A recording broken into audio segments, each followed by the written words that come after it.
Bien, todos teníamos esperanza que con la asunción del nuevo gobierno, el gobierno del presidente Mauricio Macri, la cuestión presos políticos en Argentina cobrara una nueva, ¿cómo explicar? Un nuevo destino, por ilustrarlo de alguna manera. Todos estamos expectantes a ver si la justicia definitivamente, si empezaba definitivamente a haber justicia en torno a los presos políticos en Argentina. Y hoy me encuentro acompañado nada más y nada menos que por quien ya es un amigo, el señor Guillermo César Viola, socio fundador de la Unión de Promociones, que hoy viene a Rosario a acompañarnos justamente en una mesa de diálogo, la mesa de diálogo testimonial número 2. Guillermo, ¿cómo estás? Muchas gracias por esto. Es un gran gusto poder estar acá en esta ciudad nuevamente, actividad que venimos desarrollando ya desde el año 2008 anualmente, y por supuesto el agradecimiento en nombre de toda la mesa de trabajo de la Unión de Promociones por la posibilidad de tener algún acceso a la gente para que se entere de las cosas que a veces no se enteran. La anterior vez que te entrevisté por Skype, no habíamos llegado a los 300 presos políticos muertos en cautiverio. No hace mucho que yo te hice esa entrevista, incluso todavía tiene bastante repercusión en las redes sociales. Hoy, ¿en cuánto está la cifra de muertos en cautiverio? 352. Y cuando me hiciste la entrevista estábamos en 270. Me acuerdo bien, porque incluso el título de tu entrevista fue Camino a los 300 exactamente, a los 300 presos políticos. Lamentablemente estamos en 352 presos políticos. Bueno, tenemos casos nuevos de presos políticos que están haciendo huelgas de hambre. Sí. ¿Qué pasa con eso? Bueno, hay presos políticos, como por ejemplo el comisario mayor Kuzman, de la Policía de la Provincia de Buenos Aires, que inició una huelga de hambre en la unidad 31, que es uno de los penales de Ezeiza, y debido a su delicado estado de salud fue trasladado al Hospital Penitenciario Central 1 de Ezeiza. Hospital penitenciario que, viene bien aclararlo, es lo que tiene el servicio penitenciario, es un hospital muy básico, sí. No tiene ningún tipo de complejidad, menos para atender pacientes de la edad. Totalmente. En este caso el comisario mayor Kuzman. Siempre decimos que el Servicio Penitenciario Federal a duras penas tiene sus instalaciones adaptadas, a duras penas, repito, para una población cuyo promedio de edad oscila en los 35 años. Cuando hablamos de la población de las distintas fuerzas, estamos hablando de una población que ya tiene un promedio de edad, vamos a hablar en términos redondos, sí, de 74 años. El preso más joven tiene 56 años y el preso más anciano, que está en domiciliaria, tiene 96. Ahora está en domiciliaria. Exacto. Porque cuando yo te entrevisté que la vez anterior todavía no estaba en domiciliaria. No, había un preso de 92 años en el penal de Marcos Paz. Sí. Casi 92 años. Pero esto me da pie también para comentarte un tema. Tenemos casos emblemáticos, por ejemplo, en cuanto a la cadena de violaciones a los derechos humanos que se vienen suscitando. Atenti. En perjuicio de los presos políticos. Tantos que hablan de los derechos humanos. Claro. El preso hasta hace 2 semanas y media, el preso más anciano en los penales tenía 88 años recién cumplidos. El día de su cumpleaños lo sacaron a la fuerza, con violencia, en forma intempestiva de su domicilio, y lo llevaron al Hospital Penitenciario Central 1 de Ezeiza, al coronel Saidi, 88 años. Llegó a ser el preso más anciano de este último tiempo en el penal. O sea, no hay ningún tipo de contemplación con respecto a las edades de todos los camaradas de las distintas fuerzas y civiles, porque no hay que olvidarse que en esto también estamos hablando de civiles presos, hay mujeres presos, hay presas, hay sacerdotes presos. Entonces, esto es un plan sistemático de persecución. La esperanza de que tomara otro rumbo la cuestión presos políticos. ¿Qué pasó? No me apagues las velas todavía. ¿Hay esperanzas? Hay expectativas de que esto termine. En principio te quiero aclarar un detalle. Sí. El otro día tuvimos un programa de televisión. Sí, lo vi. En Canal Genial. 26, que se llama 1 más 1, 3, los otros 30.000. Y hablábamos ahí como, porque, ojo, yo no soy abogado, pero de tanto trabajar cerca, codo a codo, con los profesionales del derecho que nos asisten, Sí. está la Asociación de Abogados por la Justicia y la Concordia también, que son más de 350 abogados. De tanto trabajar con ellos, algunas cuestiones técnicas uno las maneja, ¿no? Esto está viciado de nulidad absoluta. Nadie busca amnistía y nadie busca indulto. Entonces, ¿qué pasa? Cambia el gobierno, hay una expectativa, la expectativa se mantiene.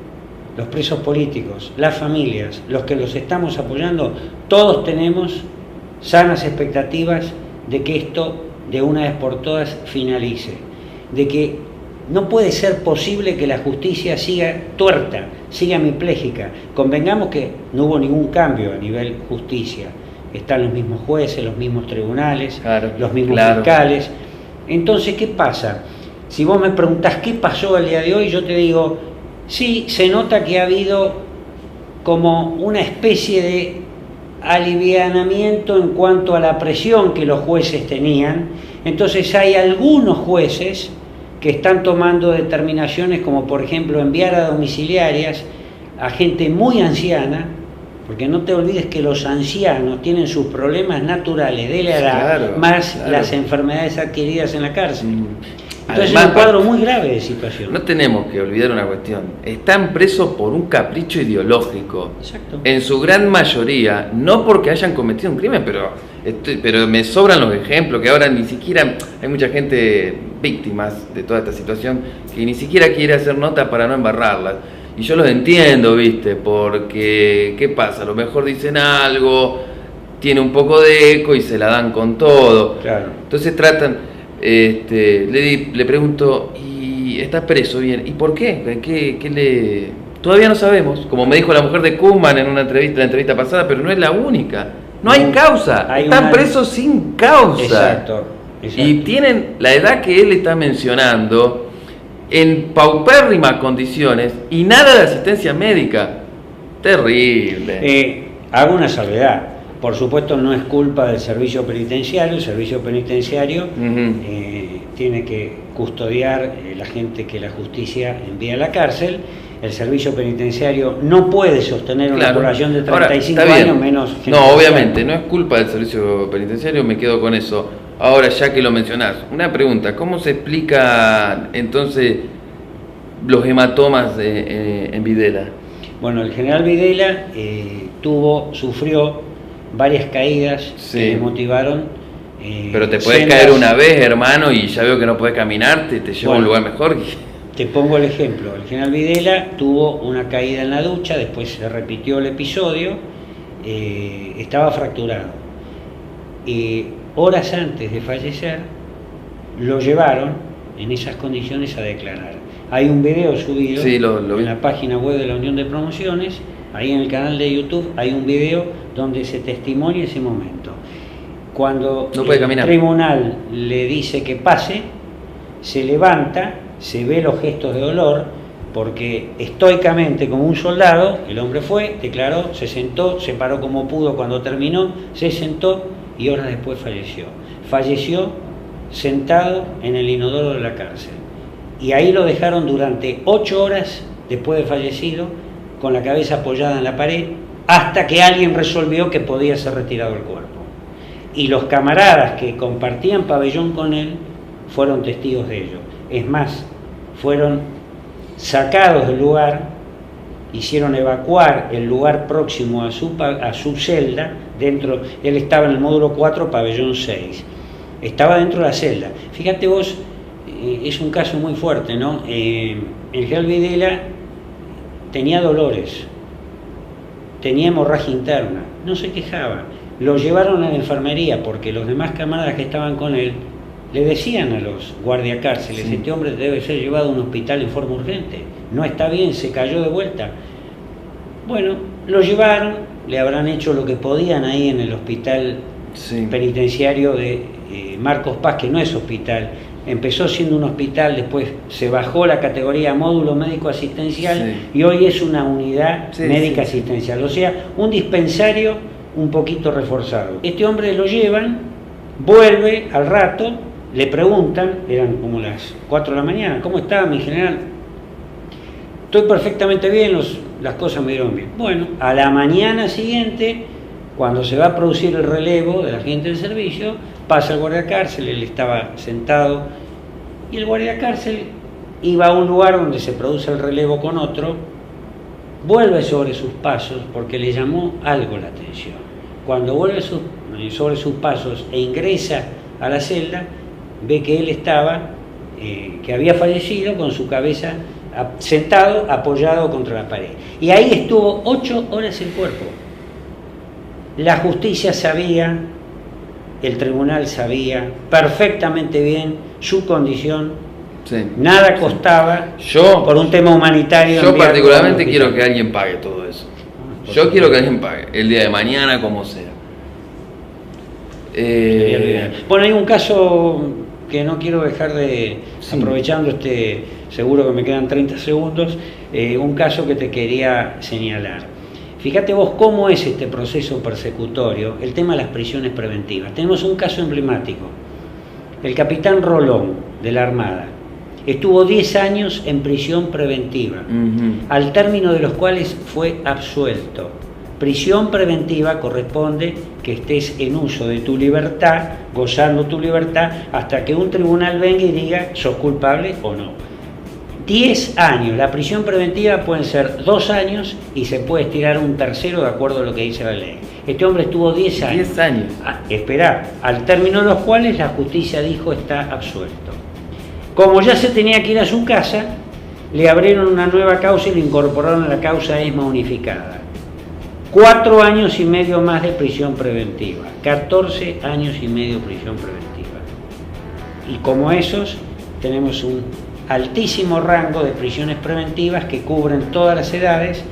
Tenemos gente que lleva hasta 16 años de prisión preventiva, como para que tengas una idea.